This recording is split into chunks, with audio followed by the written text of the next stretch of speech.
GTN media network નવા રંગરૂપ સાથે। નમસ્કાર, આપ જોઈ રહ્યા છો જીટીએન ન્યૂઝ। ડભોઈ તાલુકામાં આવેલ વઢવાણા સિંચાઈ તળાવની માઇનોર અને સબ કેનાલોમાં ગેટ નંબર 4 પાસે 7 ફૂટના ગાબડા પણસોલી પાસે પડી જવાથી પાણી વેડફાઈને ખેતરોમાં પહોંચી ગયું। ખેતીના ઊભા પાકને નુકસાન થવાની ભીતિ ખેડૂતોને સેવાઈ રહી છે અને 1, 2 ને 3 પાટિયામાં જાળી ઝાંખરા ઉગી નીકળતા અને ઠેર ઠેર કેનાલોની સંરક્ષણ દિવાલો તૂટી જવા પામી છે। ખેડૂતોનું કહેવું છે કે કેનાલો ઉપર જાળી ઝાંખરાને ગાંડા બાવળની સાફ સફાઈ કરવા લોક માંગ ઉઠવા પામી છે। ત્યારે ડભોઈ તાલુકાના ખેડૂતોને ખેતી માટે પાણી પૂરું પાડતા વઢવાણા સિંચાઈ એરિગેશન દ્વારા તાલુકાના 22 ગામોને ખેતી માટે પાણી પૂરું પાડવા માટે માઇનોર અને સબ કેનાલો બનાવવામાં આવેલ છે। આ કેનાલો દ્વારા ખેડૂતોને પાણી પૂરું પાડવામાં આવે છે, પરંતુ છેલ્લા ઘણા દિવસથી ગેટ નંબર 4 માં મસ્ત મોટું ગાબડું પડ્યું છે અને જેને કારણે પાણીનો વેડફાટ થઈ રહ્યો છે।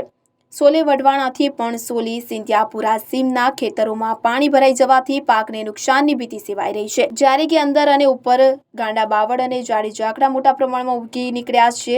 તો પાણી ખેડૂતોની ખેતી સુધી મળતું નથી। વહેલી તકે ઠેર ઠેર કેનાલોમાંથી જાડી ઝાકડાની સાફ સફાઈ કરવામાં આવે અને ગેટ નંબર 4 ઉપર પડેલા ગાબડાની રિપેર કરવા ખેડૂતોની માંગ ઉઠી છે। વઢવાણા તળાવ તરસાણ મેન કેનાલનો ફાટ્યો જે સિમોલિયા ભણી સિંધ્યાપુરા ભણી જાય છે, એમાં રોડ પરથી 7 ફૂટનો ગાબડો પડેલો છે, જે પાણી વેડફાતા ખેડૂતોને નુકસાન થાય છે, આર્થિક પાયમાલ તરફ જઈ રહ્યા છે, એમનું પાક બગડે છે।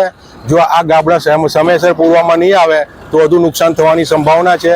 વઢવાણા ઇરિગેશનમાં 1, 2 ને 3 મેન કેનાલો વસઈ, તરસાણ અને ડભોઈ એના ફાટિયા, દરેક ફાટિયામાં જાળી ઝાકરા અને બાજી ગયેલી કેનાલો છે, મોટા મોટા કટ પડેલા છે, જેનાથી ખેડૂતોને પૂરતું પાણી મળતું નથી।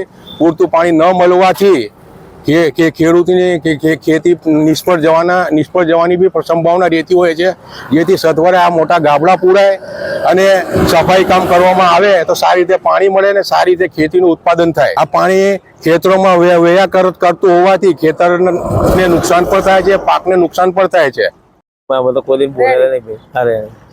આ પણસોલી નજીક કેનાલમાં એક 7 ફૂટનું ગાબડું પડવાથી પાણી પાછળ પહોંચી શકતું નથી અને આગળના જે ખેતરો છે એમાં નુકસાન થાય છે પાણી ઘૂસી જવાથી। બીજા પાકને નુકસાન થાય છે અને પાછળ પાણી પહોંચતું નથી કેનાલમાં, અને આ લોકો કોઈ સાફ સફાઈ કશું કરતા નથી। કેટલું મોટું ગાબડું? 7 ફૂટનું ગાબડું છે સાહેબ, પણસોલી નજીક પાછળ પહોંચતું નથી પાક સુધી, ને આગળવાળા છે ત્યાં આગળ પાણી બીજા પાકને નુકસાન કરે છે, ભરાઈ જાય છે।